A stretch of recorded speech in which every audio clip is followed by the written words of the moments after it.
నమస్కారం Q6 news కి స్వాగతం. హెడ్లైన్స్ చూద్దాం.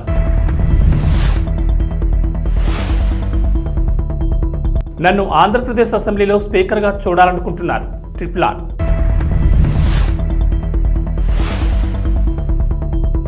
ఎన్నికల ప్రచారాన్ని ప్రారంభించిన కాంగ్రెస్ అభ్యర్థి సీతారాం.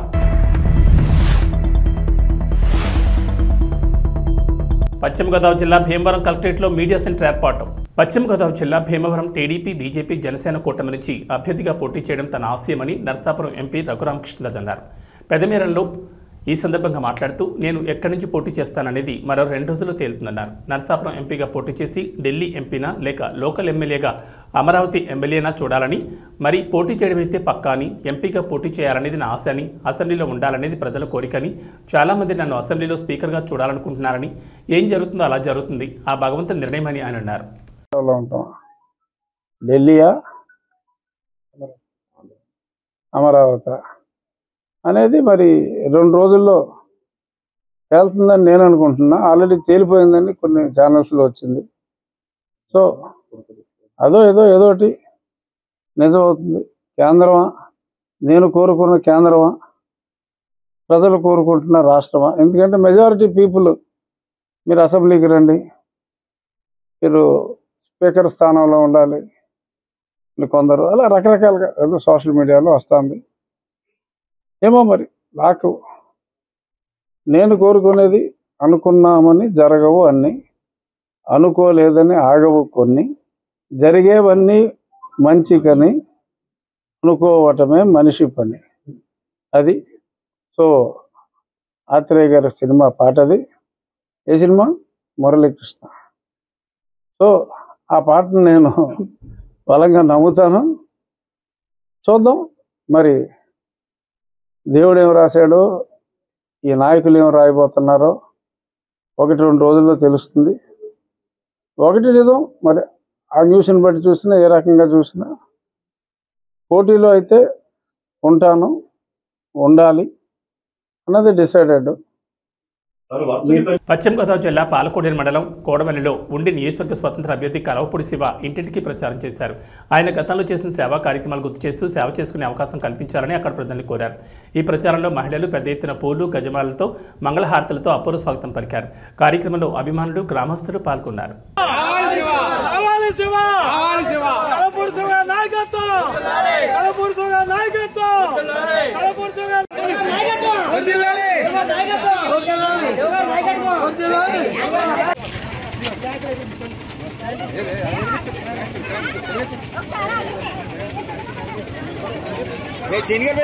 పశ్చిమ గోదావరి జిల్లా బొడ్డి నియోజకవర్గ శాసనసభ్యులు మంతెన రామరాజు కార్యాలయంలో తెలుగుదేశం, జనసేన, బీజేపీ పార్టీల మీడియా సమావేశం నిర్వహించారు.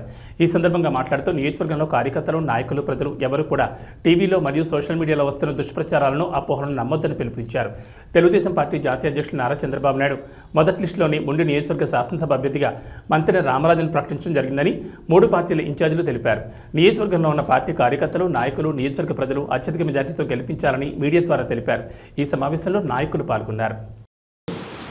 మీ దాంట్లోనే ప్రశ్న జవాబు ముందుగా, ఎందుకంటే ఈరోజు ఉండి నియోజకవర్గం అప్పుడే చంద్రబాబు నాయుడు గారు సిట్టింగ్లు అందరికీ ఇచ్చామని చెప్పి గతంలో అనౌన్స్ చేశారు 2 సంవత్సరాల క్రితం.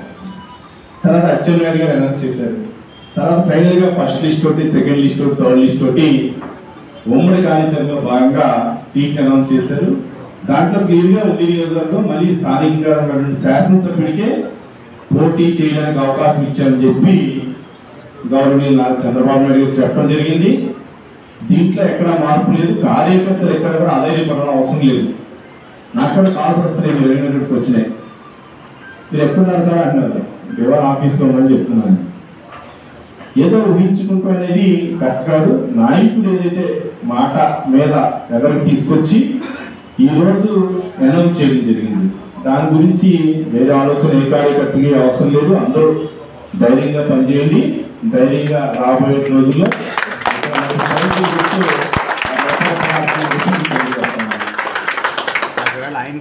పశ్చిమ గోదావరి జిల్లా భీమవరంలో ఎన్నికల సందర్భంగా కలెక్టర్ సుమిత్ కుమార్ సమావేశం ఏర్పాటు చేశారు. ఈ సందర్భంగా మాట్లాడుతూ ఎన్నికలకు సంబంధించిన భీమవరం కలెక్టర్ భవనంలో సమాచారాన్ని మీడియాకు అందించేందుకు ఈ కేంద్రాన్ని ఏర్పాటు చేసినట్లు తెలిపారు. ఇప్పటివరకు జిల్లా వ్యాప్తంగా అందిన ఫిర్యాదులను కలెక్టర్ వివరించారు.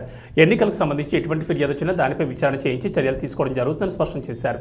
ఎన్నికల షెడ్యూల్ విడుదలైన దగ్గర నుంచి నేటి వరకు వివిధ మార్గాల్లో వచ్చిన ఫిర్యాదులపై తక్షణ చర్యలు తీసుకుంటున్నామని తెలిపారు. సివిజిల్ ద్వారా కాల్ సెంటర్కు, ఎన్జీఎస్పీ పోర్టల్ ద్వారా, సోషల్ మీడియా ద్వారా ఫిర్యాదులు అందాయని తెలిపారు. జిల్లాలో ఇప్పటివరకు సుమారు 54.06 లక్షల నగదు, 8.28 లక్షల విలువైన మద్యం, వివిధ రకాల వస్తువులను సీజ్ చేసినట్లు చెప్పారు. ఎన్నికల నిబంధనలను ఉల్లంఘించిన వారిపై చర్యలు తీసుకోవడం జరుగుతుందని చెప్పారు. ఈ కార్యక్రమంలో పలువురు పాల్గొన్నారు. Media certification, MCMC control room, ఒక కంట్రోల్ రూమ్ మీడియా బ్రీఫింగ్ కోసం, ప్రెస్ కాన్ఫరెన్స్ కోసం, మీడియాకి ఇంపార్టెంట్ ఇన్ఫర్మేషన్ ఇవ్వడానికి కోసం కూడా ఒక కంట్రోల్ రూమ్ ఆర్డర్ చేయాలి. సో ఆదేశం ఇది 3rd కంట్రోల్ రూమ్ ఈరోజు ఏర్పాటు చేయడం జరిగింది. ఈ కంట్రోల్ రూమ్లో ఫ్రీగా మీడియా సిబ్బంది రావచ్చు, కూర్చోవచ్చు, ఏమైనా ఇంపార్టెంట్ ఇన్ఫర్మేషన్ ఇవ్వాలి, ఏమైనా ఇంపార్టెంట్ డెవలప్మెంట్ జరుగుతున్నాయి, మోడల్ కోడ్ ఆఫ్ కండక్ట్ సంబంధించి, నామినేషన్ సంబంధించి, withdrawal of candidate, finalisation of candidate సంబంధించి, ఈవీఎం కమిషనింగ్ సంబంధించి కూడా మనం టైం టు టైం మీడియా సిబ్బందికి ఇస్తుంటాము. సో ముఖ్యంగా ఈరోజు మనం first randomization for polling personnel చేస్తున్నాము. సో సుమారుగా ఒక 10,019 ఎంప్లాయీస్కి ఈరోజు ఫస్ట్ రెండమైజేషన్ చేయడం జరిగింది. So polling presiding officer, assistant presiding officer మరియు others presiding officer, other polling officer select చేయడం జరిగింది. రేపటి నుంచి ఆర్డర్ సర్కులర్ చేయడం జరుగుతుంది. And first training, PO APO first training మనము 10 మరియు 12 ఏప్రిల్ చేయబోతున్నాము. సో సుమారుగా 4,000 పిఓ ఏపీఓకి ఈ 2 రోజు ట్రైనింగ్ కూడా ఇవ్వడం జరుగుతుంది. సో రేపటి నుంచి ఆర్డర్ సర్వ్ అవుతాయి. And 10th and 12th first training కూడా చేస్తున్నాము. అదేవిధంగా 14 ఏప్రిల్ 10 రోజుల తర్వాత ఈవీఎం రెండమైజేషన్ కూడా చేయడం జరుగుతుంది. ఇది ఫస్ట్ రెండమైజేషన్ ఉంటుంది. ఈవీఎం రెండమైజేషన్ చేసిన తర్వాత ఇమీడియట్గా కాన్స్టిట్యున్సీస్కి కూడా ఈవీఎం పంపడం జరుగుతుంది. సో జిల్లాలో ఆల్రెడీ 120% అంటే రిజర్వ్డ్ ఈవీఎం ఉన్నాయి, బియూ కానీ, సియూ కానీ, వీవీప్యాట్ కానీ. సో రిజర్వ్డ్ ఈవీఎం రెండమైజేషన్ చేసిన తర్వాత పొలిటికల్ పార్టీ సమక్షంలో ప్రతి కాన్స్టిట్యున్సీ కూడా పంపడం జరుగుతుంది. సో ముఖ్యంగా ఇది 10 రోజులు ప్రసిద్ధి. ఇది లాస్ట్ టైం మీరు పీడబ్ల్యూడీ కానీ హోమ్ ఓటింగ్ కూడా క్వశ్చన్ అడిగారు. సో ముఖ్యంగా జిల్లాలో చూస్తే 26,000 పీడబ్ల్యూడీ ప్లస్ 85 ఓటర్స్ ఉన్నారు, 2 కేటగిరీ కలిపి. ప్రకాశం జిల్లా రాచర్ల మండలం గుడిమెట్ట గ్రామంలోని మండల పరిషత్ ఉన్నత పాఠశాల నందు పాఠశాల ప్రధాన ఉపాధ్యాయులు దర్శి శివప్రసాద్ ఆధ్వర్యంలో మండల పరిషత్ ప్రాథమిక ఉన్నత పాఠశాల వార్షికోత్సవ వేడుకలు ఘనంగా నిర్వహించారు. ఈ సందర్భంగా పాఠశాలలోని విద్యార్థులు పలు రకాల సాంస్కృతిక కార్యక్రమాలు ఎంతగానో ఆకట్టుకున్నాయి. ఈ కార్యక్రమానికి ముఖ్య అతిథులుగా పలువురు పాల్గొన్నారు. ఈ సందర్భంగా ఎంఈఓ కోటేశ్వరరావు మాట్లాడుతూ విద్యార్థులు చదువుతో పాటు సాంస్కృతిక కార్యక్రమాల్లో కూడా ముందుండాలని అన్నారు. విద్యార్థులు శ్రద్ధగా చదువుకుని ఉన్నత స్థాయికి ఎదగాలని కోరారు. ఈ సందర్భంగా చిన్ని ఎడ్యుకేషనల్ సొసైటీ అధ్యక్షులు మాగలూరు శ్రీకాంత్ మాట్లాడుతూ పిల్లలు కష్టంతో కాకుండా ఇష్టపడి చదవాలని కోరారు. నమస్కారం. ఈరోజు ఈ చల్లని సాయంకాలపు వేళ మన పాఠశాల వార్షికోత్సవానికి విచ్చేసినటువంటి మన రాచర్ల మండల ఎంఈఓ శ్రీ కోటేశ్వరరావు సార్ గారికి, జిల్లా అధ్యక్షుడు ఎం శ్రీనివాసులు గారికి, చిన్ని ఫౌండేషన్ ప్రెసిడెంట్ శ్రీకాంత్ గారికి, అదేవిధంగా రాంభూపాల్ రెడ్డి సార్ గారికి, మన చైర్మన్ బాలాజీ గారికి, అందరికి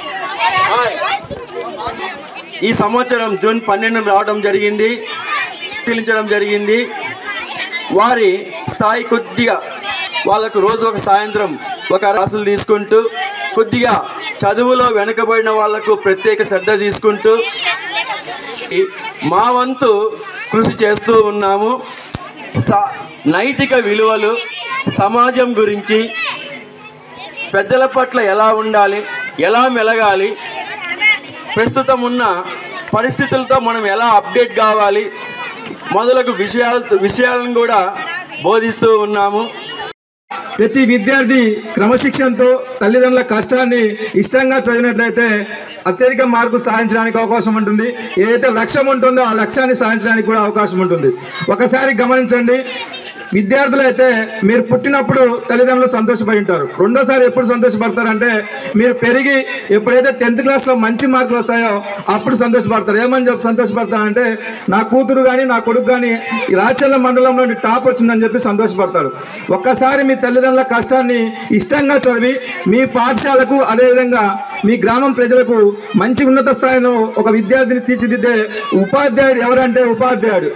వారిని గమనించి రాబోయేటువంటి రోజుల్లో పేరెంట్స్ అయితే ఇదే పాఠశాలలో చేర్పించి విద్యార్థులను ఉన్నత స్థానంలో తీర్చిదిద్దడానికి మన పాఠశాల ప్రధానోపాధ్యాయులు గారు ఉపాధ్యాయులందరూ కూడా మంచి స్థానంలో ఉన్నారని చెప్పి ఈ సందర్భంగా తెలియజేసుకుంటూ, అదేవిధంగా రాబోయే విద్యార్థులు కావాలంటే ప్రధానోపాధ్యాయుల సహకారంతో ఎలక్షన్ కమిషన్ ఆదేశాల మేరకు ఇంటెలిజెన్స్ బ్యూరో నుండి ప్రకాశం జిల్లా నూతన ఎస్పీగా నియమితులైన గరుడ్ సుమిత్ సునీల్ జిల్లా పోలీస్ కార్యాలయంలో బాధ్యతలు స్వీకరించారు. నూతనంగా బాధ్యతలు స్వీకరించిన ఎస్పీని పలువురు స్వాగతం పలికారు. ఈ సందర్భంగా మాట్లాడుతూ సార్వత్రిక ఎన్నికల్లో election commission of India guidelines ప్రకారం జిల్లాలో ఎలాంటి శాంతి భద్రతల సమస్యలు ఉత్పన్నం కాకుండా ప్రశాంత వాతావరణంలో ఎన్నికలు జరిగేటట్లు చేయడమే తన ప్రథమ కర్తవ్యమన్నారు. ఇతర శాఖల అధికారులతో సమన్వయం చేసుకుంటూ స్వేచ్ఛాయుత, పారదర్శక, నిష్పక్షపాత ఎన్నికల నిర్వహణలో సమర్థవంతంగా విధులు నిర్వర్తిస్తామన్నారు.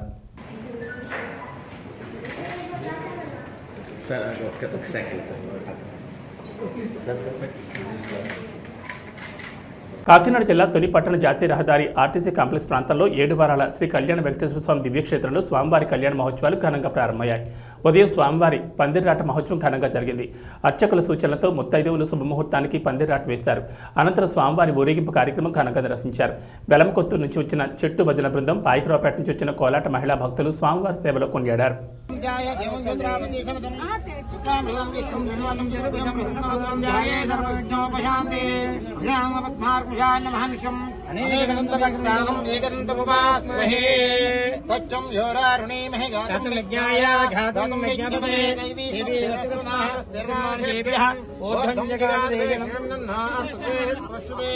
ఓం శాంతి శాంతి ఫోటో కూడా పైదా మళ్ళీ వద్దు ఫోటో కొట్టు చివరిరా శాంతినాయుడు నువ్వురా పర్లేదని మీరు పెట్టరా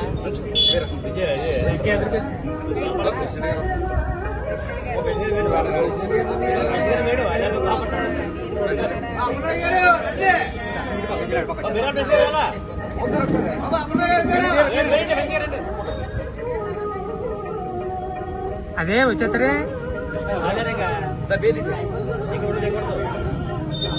ఎడుకున్నవాడ వెంకటరమణ గోవింద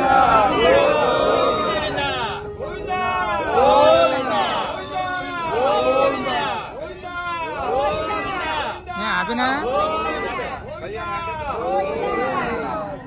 కళ్యాణ వెంకటేశ్వర స్వామికి, అమ్మవారికి, మహాలక్ష్మి అమ్మవారికి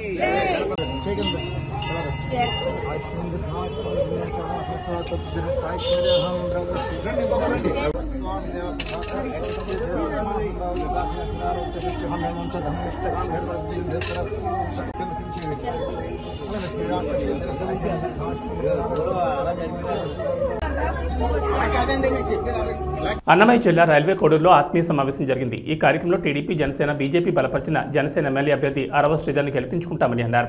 ఈ సందర్భంగా మాట్లాడుతూ 3 పార్టీల కూటమి అభ్యర్థిగా రైల్వే కోడూరు నియోజకవర్గానికి అరవ శ్రీధర్ని గెలుపు కృషి చేయాలన్నారు. ఈ కార్యక్రమంలో పలువురు పాల్గొన్నారు.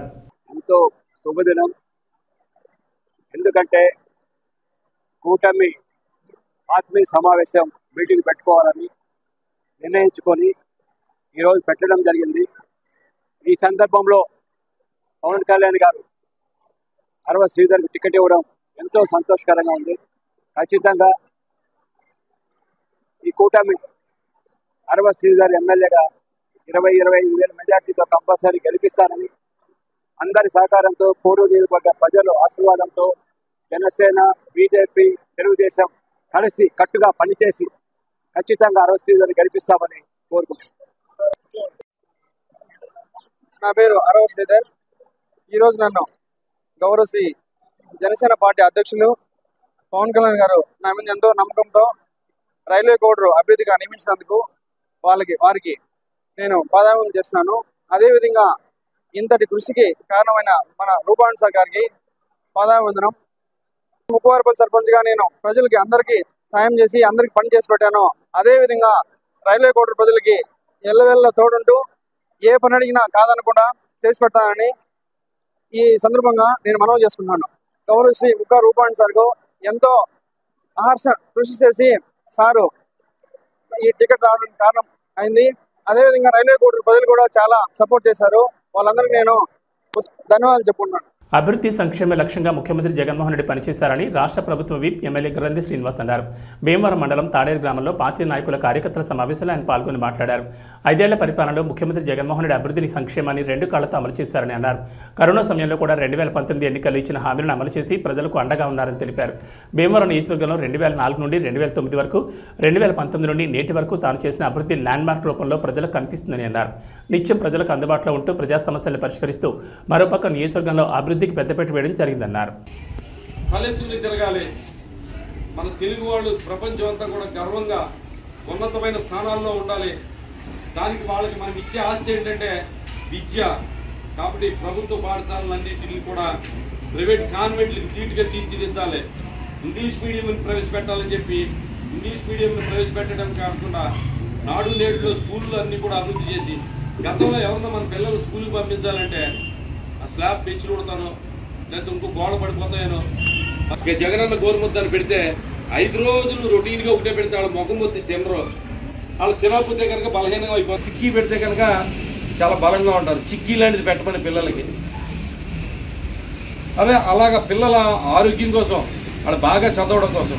ఇంకా చాలామంది పిల్లలు అంతా బాగున్నా కానీ కొన్ని మార్కులు బాగా రావు. ఇంటికి వస్తారు. ఇంటికి వచ్చేసరికి తల్లి 2 వాయింతదే మార్కులు సరిగ్గా రాలేదని. ఆ తల్లికి తెలియదు నిజంగా. ఆ పిల్ల తెలివైన వాళ్ళు కానీ కనీసం కంటి చూపులో ఏదో లోపం ఉంటుంది. ఆ తల్లికి తెలియదు, తండ్రికి తెలియదు. బ్లాక్ బోర్డ్ మీద రాసి కనపడవు పిల్లోడికి కానీ ఆ పాపకి కానీ. కనపడకపోతే ఏం చేస్తుంది, ఏం చదువుతుంది? సరిగ్గా మసకగా ఉండి కనపడకపోతే కనుక చదవదు. ఇంకా పుస్తకం పక్కన పడేస్తుంది. లేదా కొంతమందికి వినికిడి లోపం ఉండొచ్చు. ఆ మాస్టారు టీచర్ ఏదన్నా చెప్తే అది వినపడదు సరిగ్గా. వినపడకపోతే ఎలా చదువుతుంది? బాగా చదువుతుందా? చదవదు. మనం ఏం చేస్తాం? ఇంటికాడికి వస్తే 2 దెబ్బలు వేస్తాం బాగా చదువుతలేదు. కానీ జగన్మోహన్ రెడ్డి గారు అలా చేయలే. ఆ పిల్లలకి కంటి చూపు సరిగ్గా ఉందా లేదా కంటి పరీక్షలు చేయండి, వినికిడి పరీక్షలు చేయండి. అవసరం అయితే వాళ్ళ కళ్ళజోడేసి లేదా ఆపరేషన్ అయితే ఆపరేషన్ చేయందాం. ఆ కంటి లోపాన్ని ఏదైతే ఉన్నదో మనం దానికి వాళ్ళకి దూరం చేస్తే కనుక వాళ్ళ మిగతా పిల్లల్లాగా బాగా చదువుకుంటారు అని చెప్పి ఆ పిల్లల కోసం అంతగా ఆలోచన చేసి వాళ్ళకి మనం ఇచ్చేది ఏంటంటే ఆస్తి చదువే, విద్య మనం వాళ్ళకి ఇచ్చేది అని చెప్పి ఆలోచన చేసి ముఖ్యమంత్రి ఎవరన్నా ఉన్నారంటే కనుక ఎన్నికల ప్రచారంలో భాగంగా మల్కాజ్గిరి పార్లమెంట్ నియోజకవర్గంలోని కంటోన్మెంట్లో ఏర్పాటు చేసిన మీడియా సమావేశానికి బీజేపీ అభ్యర్థి ఈటెల రాజేంద్ర హాజరయ్యారు. ఈ సందర్భంగా మాట్లాడుతూ మల్కాజ్గిరిలో బీజేపీకి పోటీ లేరని ఈటెల అన్నారు. మల్కాజ్గిరి పార్లమెంట్ ప్రజలు కులమతాలకు అతీతంగా, పార్టీలకు అతీతంగా బీజేపీకి ఓటు వేయడానికి సిద్ధంగా ఉన్నారని వారు తెలిపారు. ఈ ఎన్నికల్లో డబ్బు మద్యంతో ఎన్ని కుప్పిగంతులు వేసినా పనిచేయవని అన్నారు. కేంద్ర ప్రభుత్వ నిధులతో కంటోన్మెంట్ నియోజకవర్గాన్ని అభివృద్ధి చేస్తారని ఆయన తెలిపారు. తెలంగాణలో అధికంగా బీజేపీ పార్లమెంట్ సీట్లను కైవసం చేసుకుంటుందని తెలిపారు. అట్లాగే తను ఎంత గొప్ప వ్యక్తి అంటే ఒక వరల్డ్ రికార్డ్ సృష్టించాడట. ఏ వరల్డ్ రికార్డ్ అంటే 40 ఏళ్ల పాటు తను పార్లమెంట్ లో తను ఎప్పుడైతే పార్లమెంట్ లో అడుగు పెట్టాడో, మినిస్ట్రీగా ఉన్నాడో అప్పటి నుంచి 40 ఏళ్ల పాటు చనిపోయేంత వరకు కూడా తను పార్లమెంటరీగా తన సేవలు అందించాడు. ఆయన గొప్ప వ్యక్తి ఎలా అయ్యాడంటే 40 ఏళ్ల పాటు తను గెలిచి పార్లమెంట్ లో ఉన్నాడంటే తన వ్యక్తిత్వం ఇంపార్టెంట్, తన ఆశయం గొప్పది. తను పేద ప్రజల కోసం, అణగారిన వర్గాల కోసం he was a crusader for social justice. అంటే ఒక యుద్ధ నౌక, ఒక వీరుడు ఎక్కడైతే ఇన్జస్టిస్ ఉందో అక్కడ వెళ్ళి పోరాడేవాడంట, అన్యాయం కోసం తిరుగుబడేవాడంట. ప్రతి ఒక్కరు కోసం చెలించిపోయేవాడు అంట. అందుకే ప్రజలు తనను అన్నిసార్లు ఒక 5 decades ఆయనని ప్రజలు నిర్వినాగా గెలిపించుకొని పార్లమెంట్కి పంపించాడంటే చాలా చిన్న విషయం కాదు. భారత చరిత్రలో మొదటి వ్యక్తిగా ఆయన దళితులకు ఒక వాదన వినిపించాడు. ఏం వాదన అంటే మనం జస్టిస్ కోసమే కాదు మనము పొలిటికల్ పవర్ కోసం కూడా కొట్లాడాలి. ఎప్పుడైతే మనం పాలనలో భాగమైతామో అప్పుడే అణచివేతకు తిరుగుబాటు ఉంటది, న్యాయం చేయకూడదు, అన్యాయం ఉండదు, సమాజమైన సమాజాన్ని ఏర్పరచుకుంటాము అనే నినాదాన్ని మొదటిగా పిలుపునిచ్చింది బాబు జగజీవన్ రామ్ గారు. ఇంకా చాలా రెండో ఇంపార్టెంట్ విషయం ఏంటంటే 1935లో ఇప్పుడు మనమైతే ఏదైతే గద్దరన్న ఆయన మాట తీసుకొని ఏమొచ్చాడంటే, గద్దరన్న అందరికీ భారత రాజ్యాంగం ఒక పవర్ ఇచ్చింది, ఒక ఆయుధం ఇచ్చింది, ఒక బ్రహ్మాస్త్రం ఇచ్చింది. అది ఏంటంటే voting rights to every individual of the Indian country, Indian citizen. YSRCP MLA అభ్యర్థి జి శ్రీనివాస్ నాయుడు ఎన్నికల ప్రచారానికి అపూర్వ మద్దతు పలికింది. పెరవలి మండలం కానూరు అగ్రహారం గ్రామంలో ఎన్నికల ప్రచారం చేస్తున్న వైఎస్ఆర్సీపీ ఎమ్మెల్యే అభ్యర్థి జి శ్రీనివాస్ నాయుడు ప్రజలంతా అడుగడుగునా అండగా నిలిచారు. 5 ఏళ్లలో తమ కుటుంబాలకు కలిగిన సంక్షేమాన్ని సంతోషంగా చెప్తున్నారు. మా కోసం మా ముఖ్యమంత్రి వైఎస్ జగన్మోహన్ రెడ్డి ఎన్నోసార్లు బట్టలు నొక్కారని, మేము కూడా మే 13వ తేదీన జరగనున్న పోలింగ్లో 2 సార్లు ఫ్యాన్ గుర్తుకు ఎదురుగా ఉన్న బట్టలు నొక్కి రుణం తీర్చుకుంటామని ఓటర్లు చెప్తున్నారు.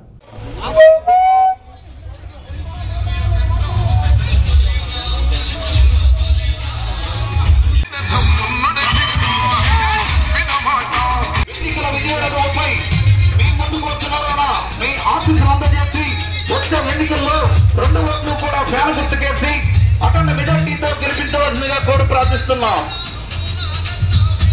అదిగోనమ్మా మన ఎమ్మెల్యే శ్రీనివాస నాయుడు. దీనికి తారా తందానం అంటూ పవన్ కళ్యాణ్ అమ్మా, వాళ్ళిద్దరు బాగానే ఉన్నారు. ఒక అతను హైదరాబాద్ లో రెస్ట్ తీసుకుంటున్నాడు, ఇంకొక అతను విజయవాడలో ఉన్నాడమ్మా, అతను బాగానే ఉన్నాడు. ఎటొచ్చి ఇబ్బంది పడేది ప్రజలమ్మా, అది కూడా వృద్ధులు, వికలాంగులు, ఎవరైతే వ్యత్యాసం తేడా తెలుసుకోండి అమ్మా.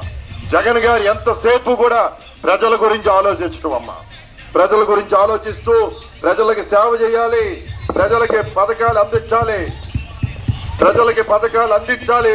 అన్న ఉద్దేశంతో ఈరోజు ప్రజల కోసం ఈరోజు పరిపాలన జరుగుతూ ఉందమ్మా.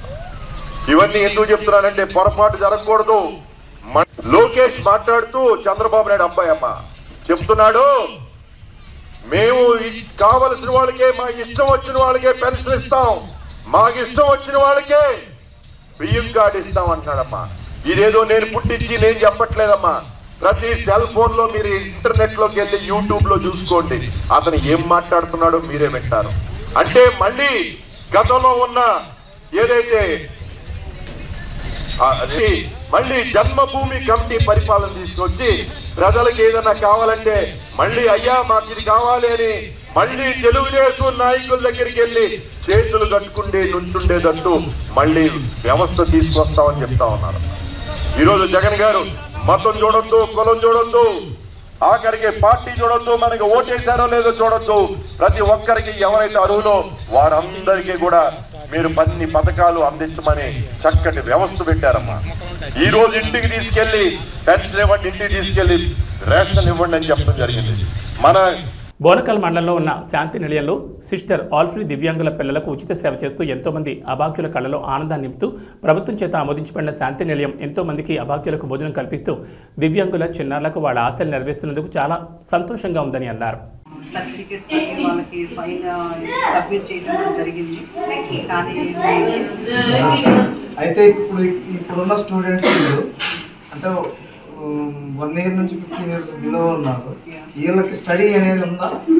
స్టడీ పర్పస్ కి మనం వెళ్తే సార్ వీళ్ళకి అంత మైండ్ ఇది లేదండి. అంటే ఇప్పుడు ఆక్యుపై చేస్తాం. ఇప్పుడు చెవుటి మూగా పిల్లలు ఉన్నారు కదా, కొన్ని ఇప్పుడు ఉన్నాయి, ఎక్కడ రఘునాథపాలెం దళితులు వాళ్ళకి ఈ టైప్ లోనే సంరక్షించి వాళ్ళకు సర్టిఫై చేస్తున్నారు. ఈ పిల్లలకి ఆధార్ కార్డు కోసం కానీ, రేషన్ కార్డు కోసం కానీ ఇంకా పింఛన్ కోసం కానీ వాళ్ళకి ఒకటి స్టడీస్ స్కూల్ సర్టిఫికేట్ అనేది ఒకటి ఉంది. అది దానికి ప్రత్యేకంగా మాకు ఖమ్మంలో deaf and dumb and blind school ఒక 55 మెంబర్స్ ఉన్నారు అక్కడ. అప్పుడు నేను విశ్వపాలు స్టార్ట్ చేసిందే. అంటే వీళ్ళందరూ స్టడీ కండక్ట్ అనేది ఉండాల్సిందే ఖచ్చితంగా.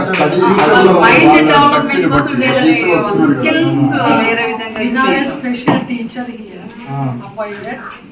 ఇప్పుడు ఇక్కడ లోకల్లో వీళ్ళు ఉంటున్నట్టు తహసీల్దార్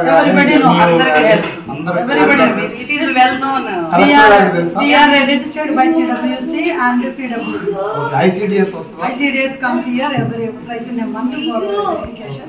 అంటే ఇట్లాంటి పిల్లలకి ICDS కూడా కొంచెం they don't give any money here, only will request. మరి మీరు ఎట్లా చేయగలుగుతున్నారు ఇంతమంది? As per 2020 onwards it is local contribution. FC అనేది లేదు. FC they don't have. We have to apply for it. We had a little help from the ICS, but from 2020 onwards after lockdown we are have to buy only local contribution. ఇప్పుడు health issues వస్తే ఎక్కడ తీసుకెళ్తారు? Khammam. We have got the Lakshmi Madhav Hospital in Khammam, run by Dr. Subbarao and Dr. Vimala Ambani. Local PHC. Plus we take to Dr. Sriracha Hospital. These two hospitals are helping us for the treatment. Lot of help money they give free service. That child Sonu, she had a spine operation, maybe cost a lot of money, but completely done freely by Dr. Vimala Ambani. And again she had a AB bulletin విశేషాలు. నమస్కారం.